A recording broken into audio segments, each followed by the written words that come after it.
Hello,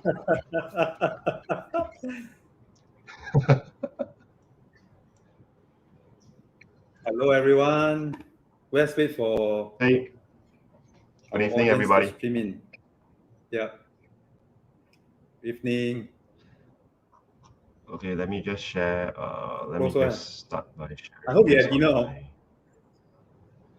Sure, Yep. sure. I had a early dinner. That's good.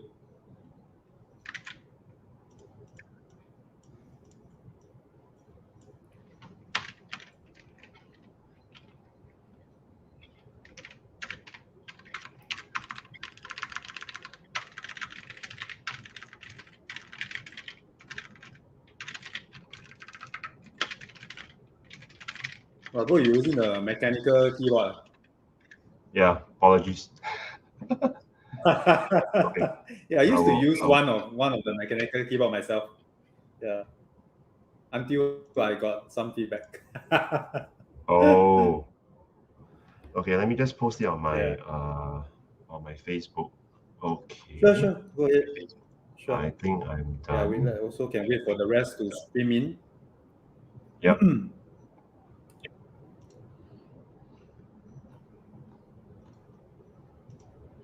Right. Hi, if you are here to join us, can you comment live below so we know you are here?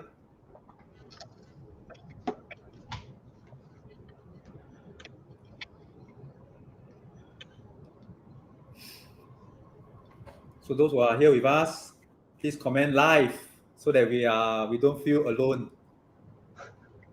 So you'll not be two people just talking heads, just talking in the chat group. Yeah, exactly. Yep. Okay. We have 5 people that have joined us. Oh. So if you're here with us, don't be shy. Say hello.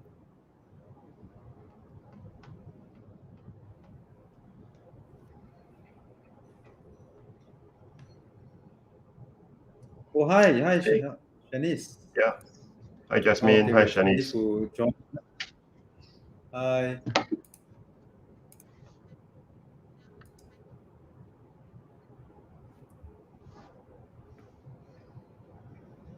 As well. So Jasmine, Shanice, thanks for joining us. Okay, we'll probably hold out for about 3 to 5 minutes. Wait for more people streaming before we get started. Yeah. Sure. No, it's not. We have more already. We have 8 people already. Yeah. Hey, Caden, I'm just very curious, right? Yeah. You call this session Coffee with Caden, right? Yes. I'm just very curious. Who drinks coffee at 8 p.m. at night?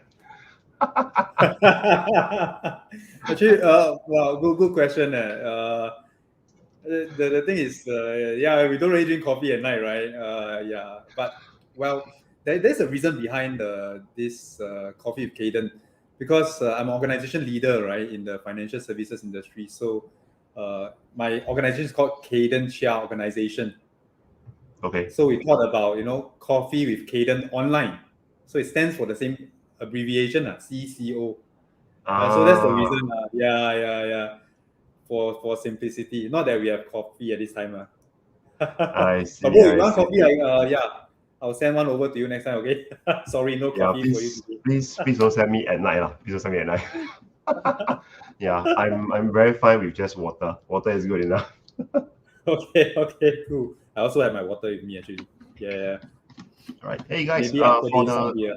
For the dozen of people who are here, all right, yeah, please give a shout out on the group chat, on the chat group, yeah, to let us know that you guys are here, and just wait for a couple of minutes before we have more people streaming in.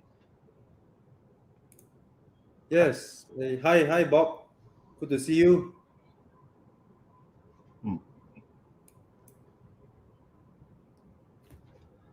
Very strange. The rest reflects as a Facebook user on StreamYard. Very interesting. Yeah. So anyway, maybe we can shall we get started? Bro, what do you think? Sure. Yep. Okay, maybe I'll just let me do a quick introduction of my guest here, my bro Andy.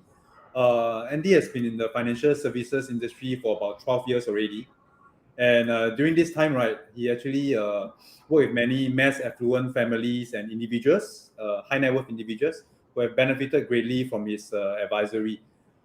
Throughout these 12 years, right, he has achieved 6 times $1 million round table in the last 7 years. He's a believer of growing himself and has attended many workshops. Now he has many accreditations. So many, I can't name all. So among them will be like CFP, Certified Financial Planner, Chartered Financial Consultant, Associate Estate Planning Practitioner, among many. So he's a firm believer in radical stewardship to achieve harmony and freedom. Now you must be thinking, what is radical stewardship, right? I'll leave that to Andy to share more with all of you. All right. Okay. Yeah. So Okay. yeah, Sandy, over to you. All right. Okay, Yeah. guys. I think before I actually share a little bit about myself, I think that's not the key purpose for this session. And Caden invited me for this session is basically to find ways to actually value add to the financial advisors at large. Yeah. So today's session is not really about me. It's really about you guys. All right. And at the end of the day, I think what Caden actually, when we talk about what content do we want to share, or what content would I like to talk about, it's more from a practitioner's point of view. So I'm just letting you know that today's session, right, is nothing about theory. All right, it's all about practicals, and it's what works for me. All right, and I'm going to show you testimonials and some results of what are things that have worked for me for the past 12 years and what kept me going for the past 12 years as well. All right. So some of the problems that I think financial advisors faced is basically how can we continue to provide value and high touch service in the midst of this competitive landscape. All right, I don't know, Caden, do you find a challenge as compared, because you're in the industry for like definitely longer than me. I mean, 12 years, you are like my big brother. You're 16, 17 years? Yeah, about 17 years. 17 years. Yeah. Okay. Maybe you can share a little bit, like when you first started out, maybe in your first 2 years, as compared to now, right, in your 17th year, right, how has the financial advisory industry, how has doing advisory work for your clients changed over time? Actually, the interesting thing is that nothing much has changed. It's still a very much people business. Yeah. So building relationships with people, cultivating those relationships, maintaining those relationships, right? It's still the same. 17 years ago, it's still true today. Yeah. So I mean, our business is really just about people, right? As long as we can solve people's problem, build relationships, help them with their finances. Yeah, it's been the same. Yeah.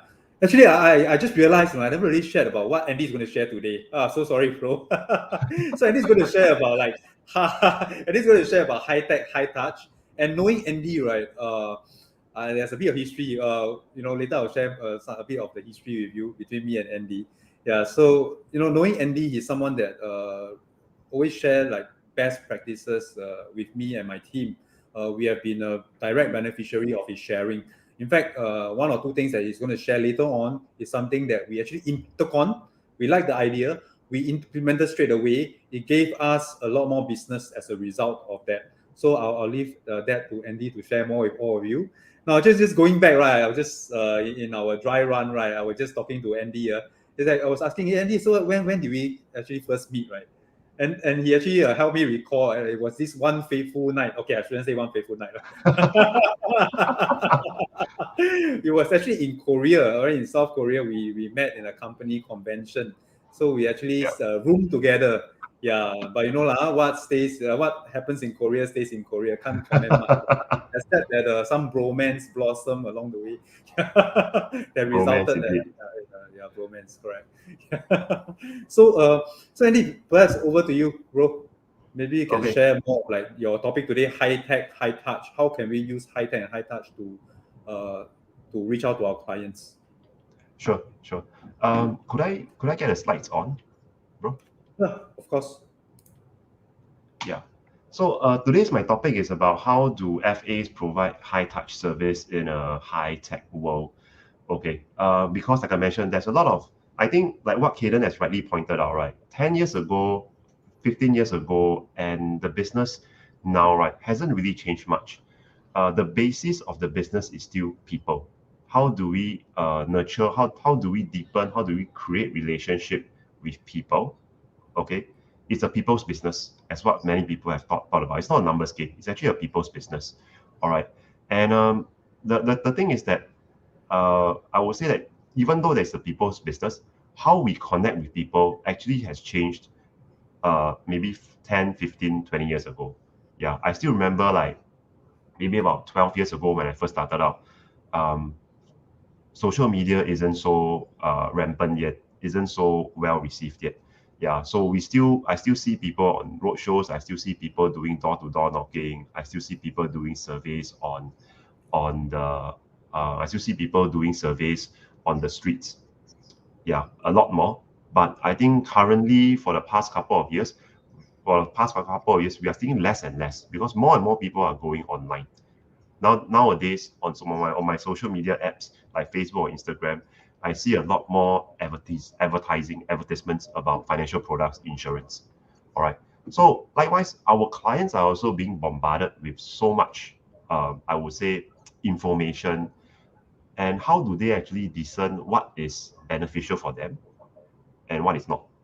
What is noise and what is helpful? Yeah. So I added in a short text over here to say, how do we provide high touch service in the high tech world for introverts? Because for myself, I think me and Caden, as you can see from Caden's caption, is that he's an introvert advisor. Both of us, we are introverts. So the first thing that we are very worried about when we come onto a talk show together is that we have very awkward moments of silence. Yeah, like 冷场 lah. So, for those of you, for the 10 of you who are actually watching this, could you just give us some encouragement by typing yes in the group chat? And Yeah. if it could help us very much, because the way how Facebook works, right? How Facebook works to reach out to more financial advisors or more people, right? Is that if you were to like, you comment, or even if you share this video on your personal page, yeah, this will help us a lot and help Caden a lot in this to actually expand this financial planners group. Yeah, because we are just here to provide more value. He invited me here not for recruitment purposes. As you can see from the topic, it's more about providing more value to financial advisors. How can we level up over time? All right. So let me start by sharing here. Okay, sorry.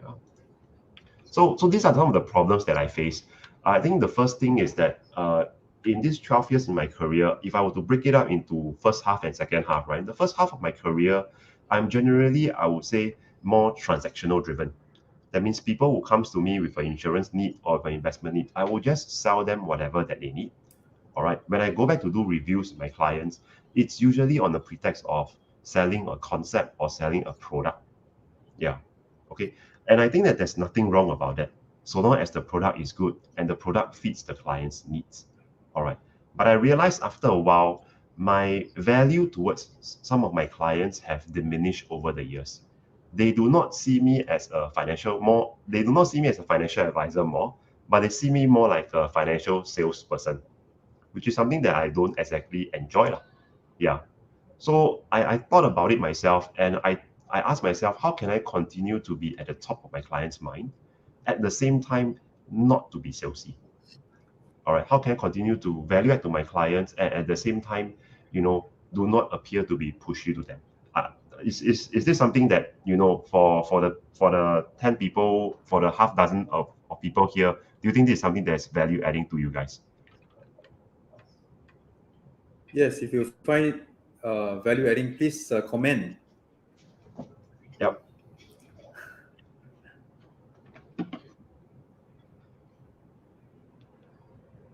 Okay. All right. So let me just go ahead, to actually share. So this is basically a little bit about myself, like what Gideon has mentioned. I'm in the industry for 12 years. What he didn't share is that I'm actually married. Okay. I am a father to a very cheeky 2-year-old. At this point in time is, I would say, the age whereby she is a mirror image between sometimes it's a love-hate relationship, but let's put it this way. She's good, she's also not so good. Like yesterday, I took 1 hour to put her to bathe, to shower, because she just keeps running around. So it's at an age whereby there's a lot of grace and patience required. Yeah.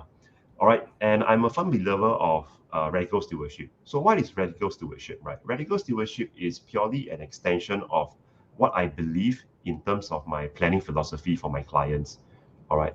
I personally believe that financial planning, or I would say holistic financial planning, in my personal opinion, is not just about money. All right. It's about how we can be good stewards of our resources. All right. Beyond financial resources, we talk about how I shared about how we can constantly add value to our clients in terms of their family, okay, the work that they do, or even their recreation, which is their lifestyle. Yeah. So we know that money will form the basis of and the foundation to be able to achieve all these things. Yeah. But the key thing is, money is not the only thing that can solve everything. Yeah. Everything has to be in harmony. So that's what I meant by radical stewardship. It's how we can steward different sets of resources here. All right. So I think the first thing that I want to share about is that usually for clients or for people, for financial advisors, right, in the maybe 5-6 years of when we are in the industry, normally I would say that we will go on two paths. All right. One path is we will continue to be financial advisors, okay, to be consultants. Another path is what we call management track. All right. So and I have met some managers in this 12 years in my career as well. I do notice that there is a small proportion of managers who actually go into management because they are afraid of doing sales. Okay. They are 5-6 years in the industry. They have already garnered a good number of clients. But I think for some reason, they felt that they do not see a future as an advisor. So that's the reason why they jump onto the management track. I don't know for Kaden, for yourself, do you have you met such people before? Yeah. Actually, I was one like that. I was one of them. Yeah. When in my previous company, right, I actually went to management because I was just sick of doing sales, like just running, sales numbers. So I went to management for the wrong reasons. End up, it was not a very good move, neither for myself nor for the people I recruited during that time. Yeah, and yeah, I'm glad it's all over. So now I'm in management for the right reasons. Yeah. You really hit the nail in the coffin when you said that. I would say that things have changed. I suppose it's no longer that's the main reason, because for yourself, I see you as someone who is managing a high performing team, but at the same time being able to also manage your own advisory work and your sales as well. That's why you are also a multiple COT qualifier, right? So you are basically someone who doesn't just talk, but you walk the talk also, ma. Yeah, actually, it's because of some of these past experiences that actually shape our identity and belief system. So actually, going through all those experiences, I may not necessarily know what I need to do, but I definitely know what I shouldn't be doing or don't need to do. Yeah, so those experiences actually helped me a lot in my management career as well. Okay. Sure. All right. So now let's get back to the main topic of it, which is how can we actually continue to value add to our clients? How can we provide high touch? All right. So this is the topic about touch points for clients. And I think before I talk about the strategies and the how or what I do for my clients, right? It's very important to understand why are touch points important for our clients. As advisors, why is it important for us to continue to provide touch points? So guys, for the basically for the 6-7 people of advisors who are here, right? Could you just help us out over here? Comment in the chat box. Why do you think touch points are important? Yeah, why do you think sending certain text messages, sending emails, or even sending, it could be some birthday cakes or gifts to your clients? Why are they important for our business? And Kaden, for yourself. Yeah. Why do you think in the first place, do you think touch points are important for clients? Yeah, definitely. I think you can't you can't not have touch points. So it's very important because we want to be top of mind, right?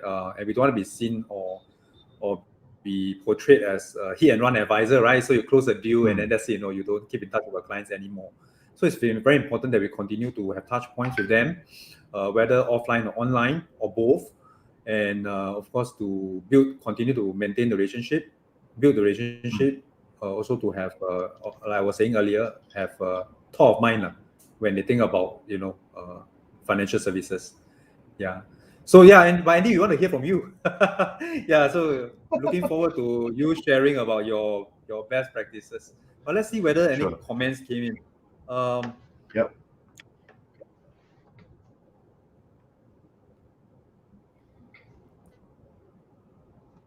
Are there any? so If not, didn't get any I comments will from just you. carry on. I'll just carry on. So Yeah. generally, I would say that Sure. why are touch points important? There are basically a couple of Yeah. reasons why. Number one, Kaden, you have mentioned about it. We are in the people's business. Yeah.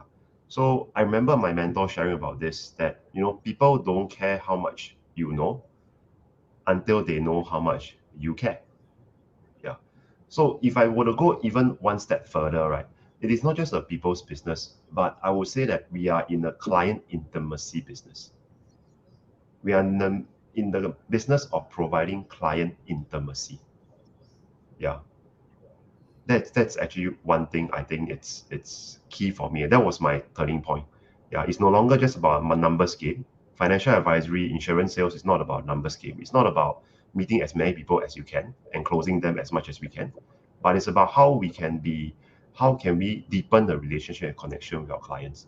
Yeah, and number of research has actually shown that client retention, all right, it costs a lot less to retain your clients than to acquire your clients, than to acquire more people, more clients. Yeah, because with proper client retention, right, it will allow ourselves as advisors to be more referable. Then in that case, when referrals comes about, all right, our business will be a lot easier. All right.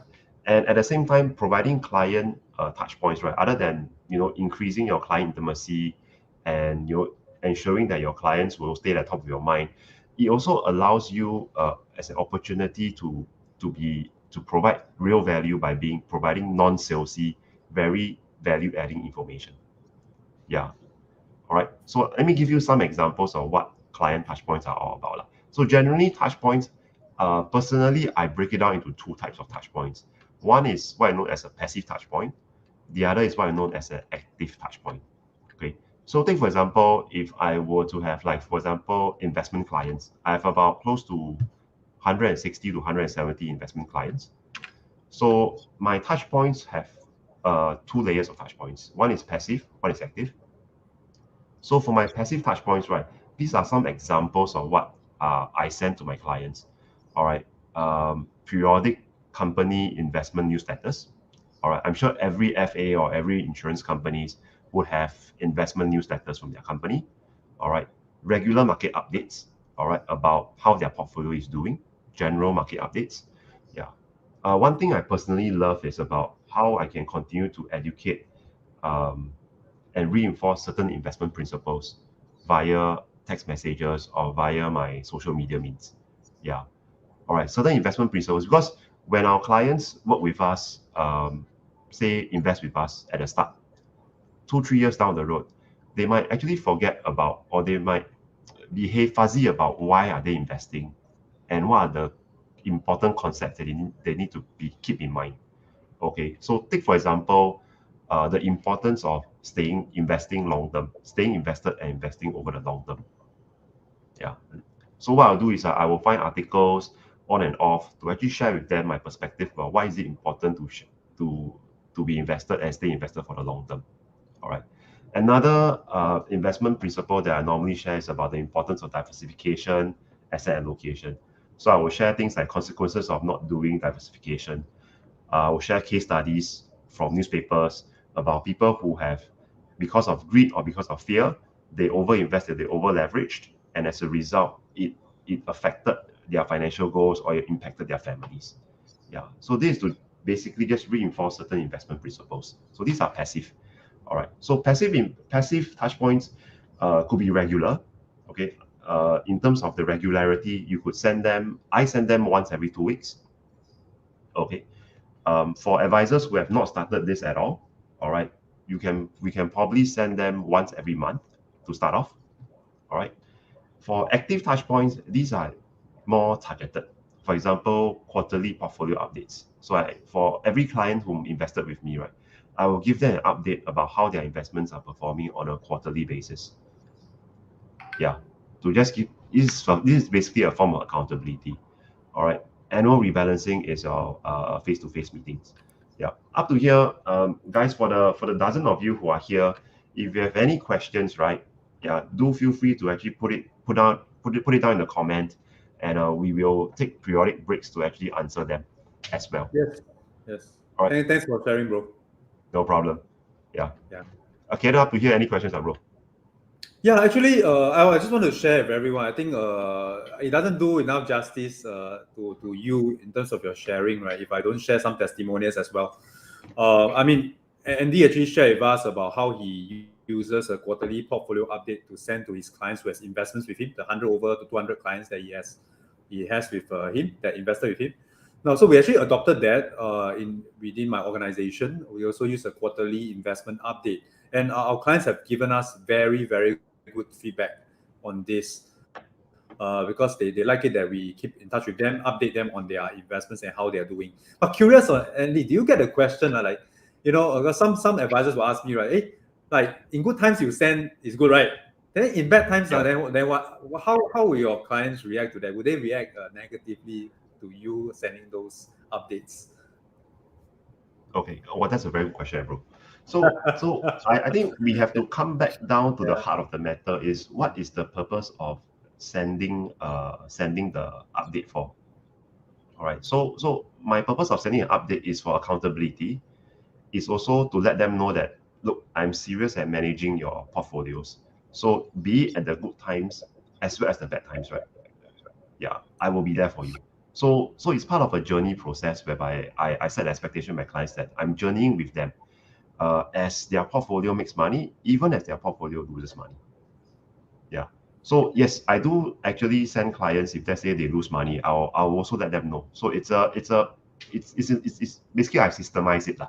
So if my clients were to ask, hey Andy, what is losing money? Then yes, then of course we can go into a conversation about that with my clients. Either hop on a Zoom call or take a call to explain to him why is his money or why is his portfolio temporarily underwater. Yeah. Cool. Thanks Okay. for sharing that. Yeah. Okay. Yeah. So Let me see if there's any comments too. Sure. No, there isn't, bro. Okay. Yeah. Then I'll just go ahead. All right. Okay. So let me give you some examples of like what are some examples of passive touch points that I send to my clients. Some examples of active touch points that I send to my clients and their responses. All right. So these are some examples of passive touch points which I sent. All right. As you can see, these are not about market updates. These text messages are not about, for example, company newsletters. They are purely about reinforcing certain investment concepts. Yeah, like common mistakes investors make and how we can overcome them. Falling for the shiny objects when it comes to investing. I give a bit of commentary about when markets are rising, it's easy to get caught up because you might have your khaki group chats about Bitcoin, GameStop, top stocks. Let's take a step back and focus on what matters. And we just bring the client back to anchor them back on why we started planning in the first place. What is the value that an advisor gives over, say, a robo-advisor, or if, let's say, they were to invest themselves, is to keep them anchored to their goals, is to keep their emotions in check. Basically, provide some form of risk coaching. Yeah. So these are some examples of the text that I provide. In terms of active touch points, like what I mentioned about investment portfolio updates. So this is something that I gave to my clients in 2021 Q2. So letting them know how their portfolio is doing. All right. Yeah, so these are some of the responses that my clients actually gave lah. He's flying. Another one. So on and off, right? There's no intention of getting more business, but on and off, as I give portfolio updates, regular updates to my clients, right? Sometimes because of this being top of their mind, right? If they have a bonus or if they have idle funds just lying around in the bank, they might actually ask me, what should I do with this money? And that actually sparks off an appointment or a meeting to actually discuss about how we can better plan these idle funds. Yeah. So these are some examples of some results and some testimonials that I received from my clients. Yeah, I think right. It's really awesome sharing. Yeah, I think the audience might have one question. Since nobody is asking, I shall ask. Can I be? Can we be on your mailing list? Yeah. Bro, this one I think we have to have a conversation lah. They probably have we need to assess whether if we are the right fit to work with each other over the long run. What's your expectation? Wow. Okay. I need to let Okay. you know that I also charge a fee as well. I don't know whether you're comfortable paying a fee. Wow. I thought our bromance in South Korea was enough to do the trick. Unfortunately, not enough. Need a few more beers to. Yeah. And I think Yeah. one thing I think a lot of some advisors, when I share about such Yeah. text messages, right? People will think that, wow, Andy, you're putting a lot of effort to create all these text messages. Yeah, exactly. I mean, like, do you do it yourself or you do it with a team? Like how do you do it? What do you think, bro? Well, the safe answer is that it's a mixture, lah. Yes. Yeah. To be honest, Yeah. it's really a mixture. So Yeah. one thing is I do not create every text message myself. Some of them I created myself. Some of them I leverage on my team organization to create it, and we share resources openly. So I think it's what's important in an organization or in a team lah. Is number one, having the right mentor. Okay. Number two is having a culture, having an environment that is very collaborative. Yeah. Yeah, so that's essentially what I like about our company as well. Like Kaden and I, we come from, I mean, Kaden is managing his own team, his own agency. I come from a different organization, a different agency. But at the end of the day, our sole purpose in doing, like, for example, a Facebook Live like this, all right, is so much so that we can value add and up the level of the servicing standards for the financial advisors in Singapore. Yeah, and we share openly about this. We don't keep any secrets. Yeah, so that's what I meant by having a collaborative environment and having a very open culture of sharing, because I think we actually achieve more if we are able to share resources lah. We leverage on each other's time. So the important thing is Yeah. about leverage.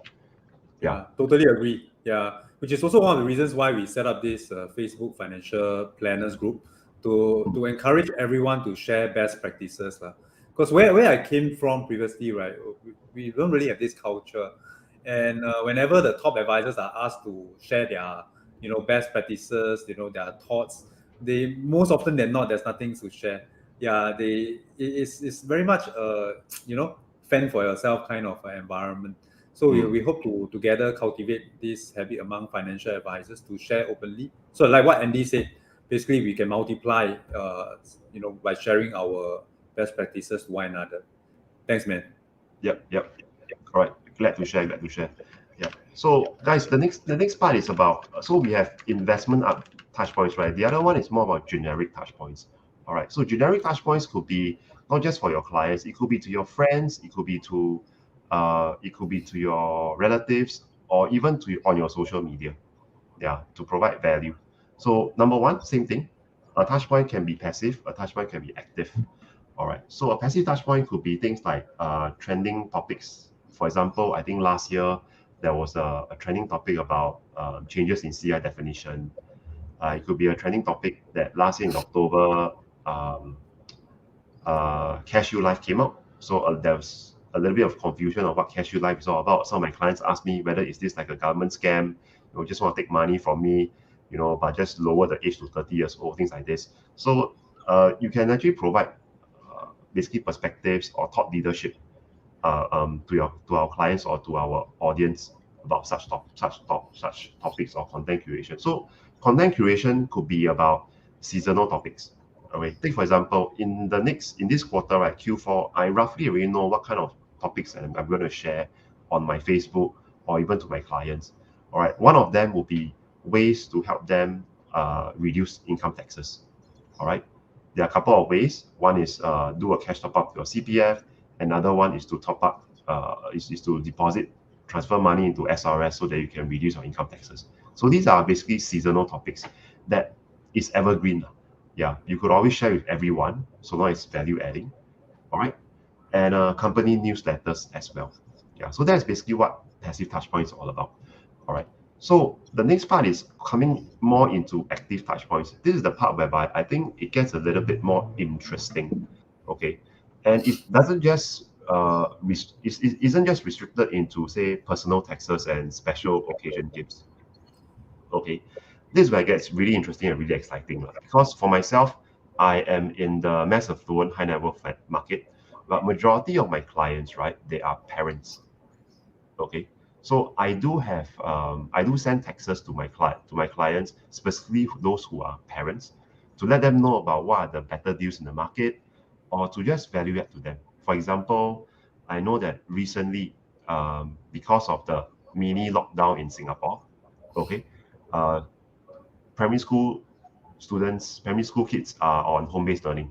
At the same time, the default work is work from home. So generally, as a parent myself, I also know the struggles that fellow parents face when having to work and take care of their kid at the same time. Yeah. At the same time, for myself, with basically a toddler at 2 years old, right? My daughter doesn't know or cannot differentiate the difference between whether daddy is working or not. She just knows that daddy is at home. So I see daddy means daddy at home, daddy means play with me. Wow, shit. Yeah. So what I did for some of my clients is that for our parents, I actually send them a gift. I send them some cupcakes. Okay, I send them a personalized card to tell them, this is a work from home situation.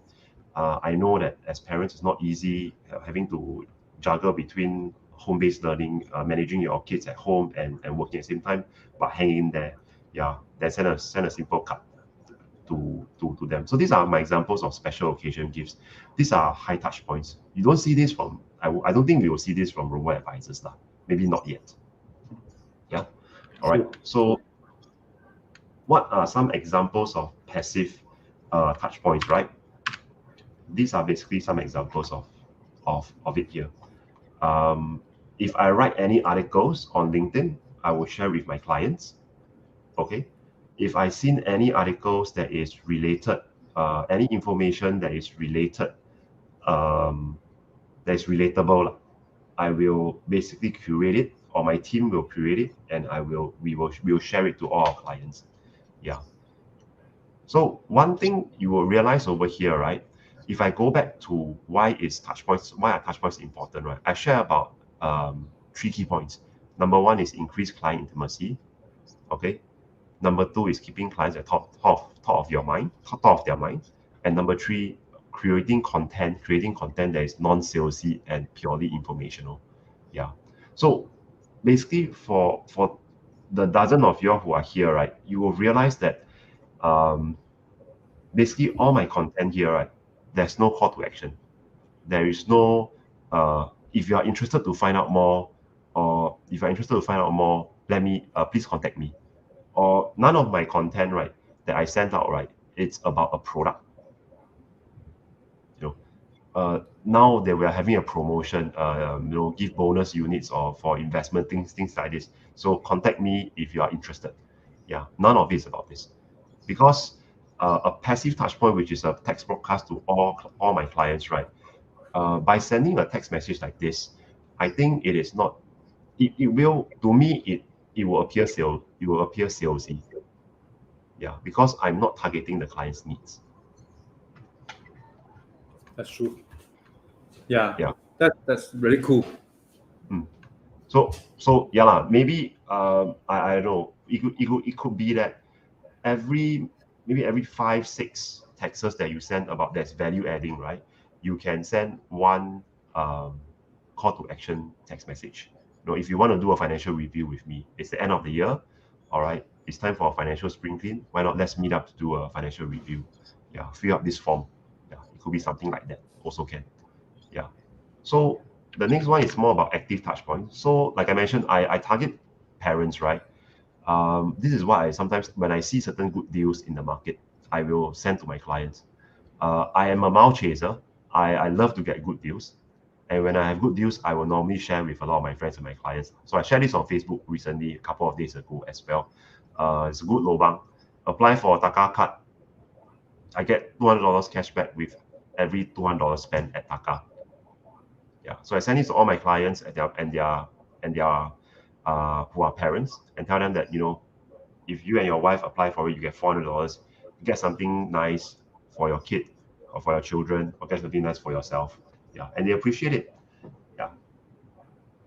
Right. Wow. And of course, yeah, I also send some. Yes. I mean, for myself is I like to send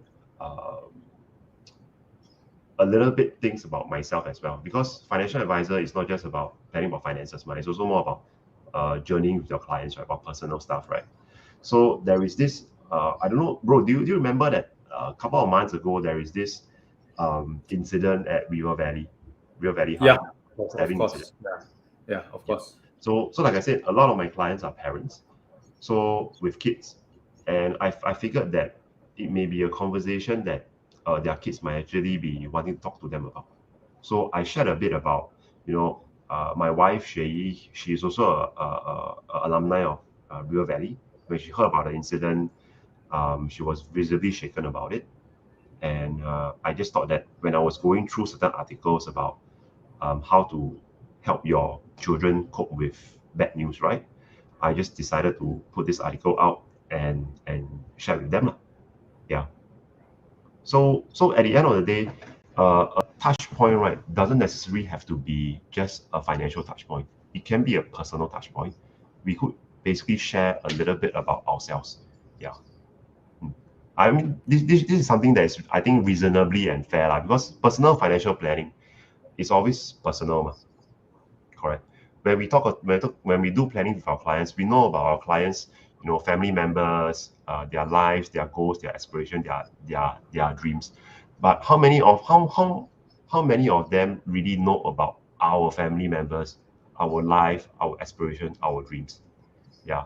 So I use these touch points as sort of like a medium as well to let them know about a little bit about my life. Yeah. If they are capable. If they are capable. If they're not capable, then this is just a text message. I do not expect them to reply also. Yeah. It's just a touch. It's just a touch point to that. Yeah. Okay, guys. Guys, I know we are currently like in the 45. We're talking about 45 minutes already. So just wondering. Oh yeah, time flies. So I just want to take a short, maybe 2-3 minutes break here. We've went through why is it important to set client touch points, how it has helped me revolutionize and basically increase the longevity in my business. So much so that right now I do not really have to actively source for clients, but I receive passive referrals as a result. I also share about 2 different ways of providing touch points. One is a very general passive touch points, a generalized touch point. One is a very active, specialized, targeted touch point for investments, for generic. I just wonder, does the audience have any questions? Or Kaden, bro, do you have any questions? Yeah, I just need to take I do know, but I really hope to hear from the audience. We're very quiet today. We keep seeing the people in and out, but not much of comments or questions. Can we have some questions from the audience? Like, any questions you want to ask Andy? Now is the chance to do so. Right. For example, you can ask, can I buy a PA plan from you? Can I be then added to the mailing list? It could be a question like this, right? Walao, bro. Just kidding lah. It's good. Of course. We can collaborate lah. If you're interested to do, if you're interested to come up with such touch points, right? Then we collaborate together. We just share resources, no? Yeah. Yeah. Wow. Sounds good, bro. We can talk about it. Yeah. Sure. I your one of the things you mentioned really now it's stuck in my mind. No? Client intimacy. Usually I don't use the word intimate, intimacy with clients, but yeah, very interesting. Very interesting. Yeah. Yeah, Uh, yeah. I learned that from a mentor lah. I think it's client intimacy just brings the word client intimacy, especially being intimate, right? Normally we talk about intimate with people who are very close to us. Yeah. yeah. But Yeah. if we really think about it, right, when we know our clients in and out, right? When we know our clients, like for example, their family members, whenever if let's say they are sick or they're hospitalized, we are basically the first or second point of contact. And and we know their goals, we know how much they need in terms of their retirement, we know how much they have in their bank resources or their investments, right? To be honest, basically we don't you think that, don't you agree that there's some level of intimacy? Yeah. Yeah. True. Yeah, True. yeah, yeah. So I Yeah. think I at the get end of you. the I day, get you. yeah, it's all about being congruent lah. So I always tell my clients also that if they want to know any part about my finances, because I know so much about them, uh, they have a right to know about, what about my finances? Am I actually doing well? How do I manage my finances? Am I congruent with what I say?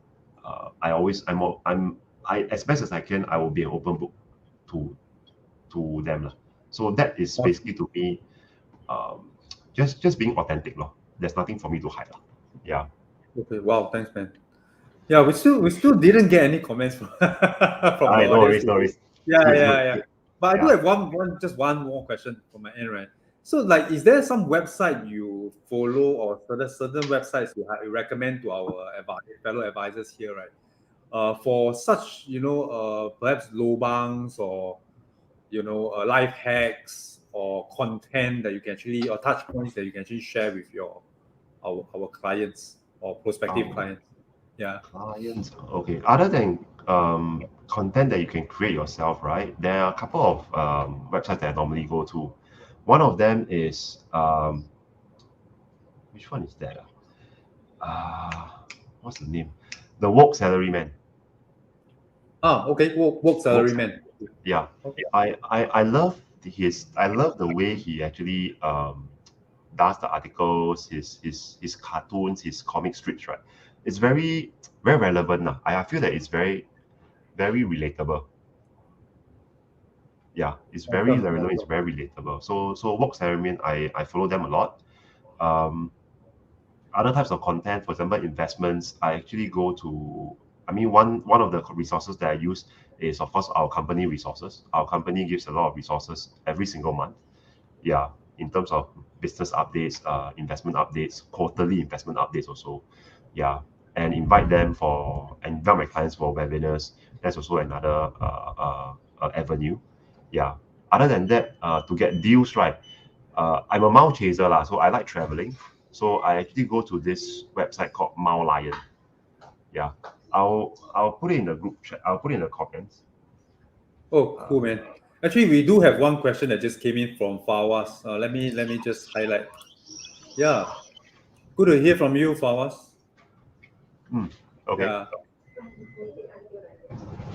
Yeah. So Uh, he asked, yeah, some of the clientele base are purely transactional based. So how do I approach them without them thinking that I'm there for another sales appointment? okay. Wow, this is a good question.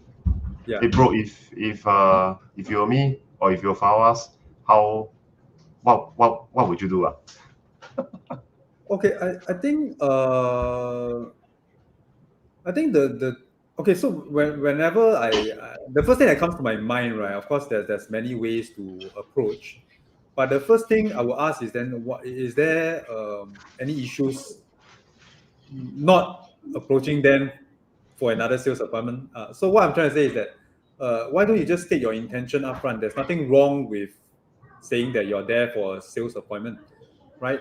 In fact, I believe that clients are, I mean, they actually would prefer the candid. I mean, prefer us to be candid, prefer us to be upfront.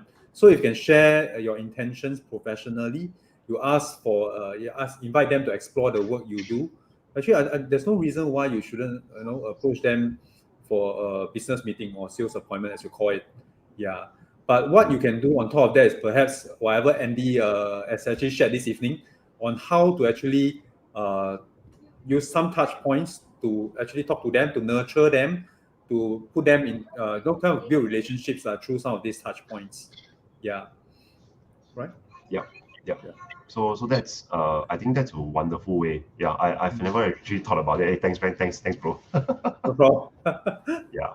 Yeah. If you were to ask me about this, I think the key question is, okay, for myself, I will think about it is that, am I thinking this of my clients?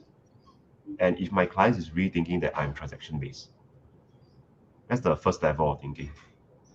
Yeah. And have an honest conversation with them. Yeah.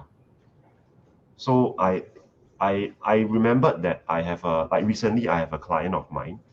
Okay, he's basically 10 years he's my client for 10 years. All right, he's one of my first clients. And but whenever I want to meet up with him for a review, right, he don't want to meet up with me. And somehow he does investments with me for 10 years. He doesn't want to meet me for reviews. He always say he's busy and things like that. So for 2 years he's been receiving my content and my WhatsApp messages, right? And after a while, I just texted him out of the blue and say, hey, bro, how's life? Then he said that he's busy. Then I realized that he also has a kid, and that's where we connected. Because hey, I also have a kid. How old is your boy? Then we started to connect, and as a result, we actually had a conversation over Zoom. And I had an open, honest conversation with him to tell him that, hey, Mr. So and so, you have been my client for 10 years. As you know, investments is something that I need to monitor, and we need to be constantly in contact with at least once a year to keep you up to date. But I realized that we haven't really been doing so for the past 8-9 years or so. I don't know about you, but I may have come across to be very pushy or transaction driven when I first met up with you. I don't know if you feel the same way. All right. I just want to apologize to you if you feel that way, because my business model has changed. Yeah. And I want this conversation to just realign our expectations. Yeah. And just a very honest conversation with my client. Yeah. Cool. I don't know if this helps. Yeah. Thanks, bro. I'm sure it helps. Fawaz, I hope it helps you, answers your questions. If not, please do clarify with us. We have another question that just came in. Give me a minute. Let me just show. We have Helene. So Helene asked, right, how actively do you send out your touch points, both passive and active? How frequent, you mean? I suppose Okay. is the question. Yeah. So for touch points or passive touch points, right, I will normally send out. Yeah, I used to send out once every week, until some clients actually feedback to me that they find that too frequent. So my sweet spot for my clients, right, tends to be about once every 2 weeks. So that is my passive touch points. All right. So for my active touch points, right, that actually has another level of thinking already. My active touch points will depend on my client segmentation. So basically, I have, like, for example, AAA client, AA client, A clients, right? And different tiers of clients, I will have different levels of active touch points. Yeah, but generally on a broad scale, right? For my active touch points, I usually keep in touch with my AAA clients more frequently throughout the year, as compared to my A clients, lah.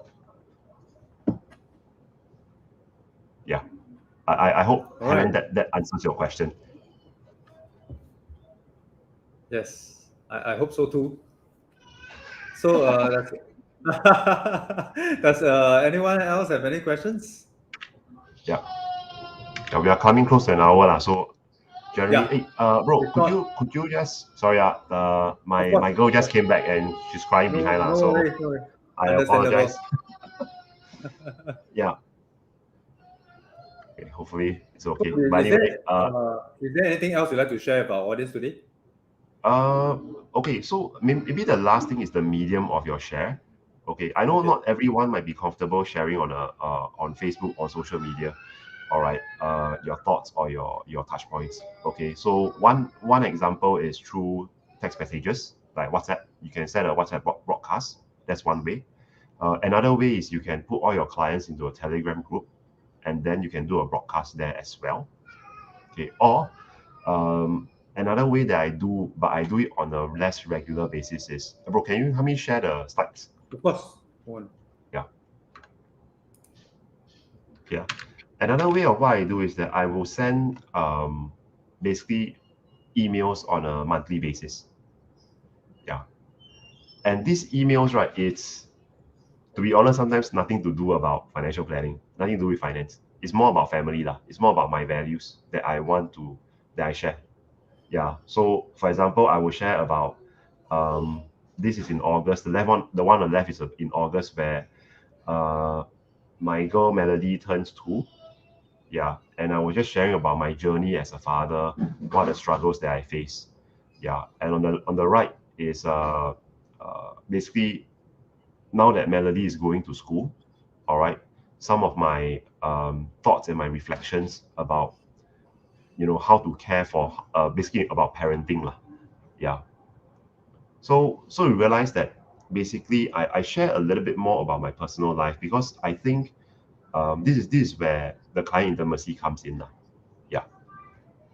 So the medium could just be not just about not just Facebook, not just Instagram, could be email, whatever that's comfortable with you. The key thing is to take action, no? Yeah, with the first passive touch point. And you don't have to do it every week. You can do that maybe once a month, yeah, or once every 2 months first.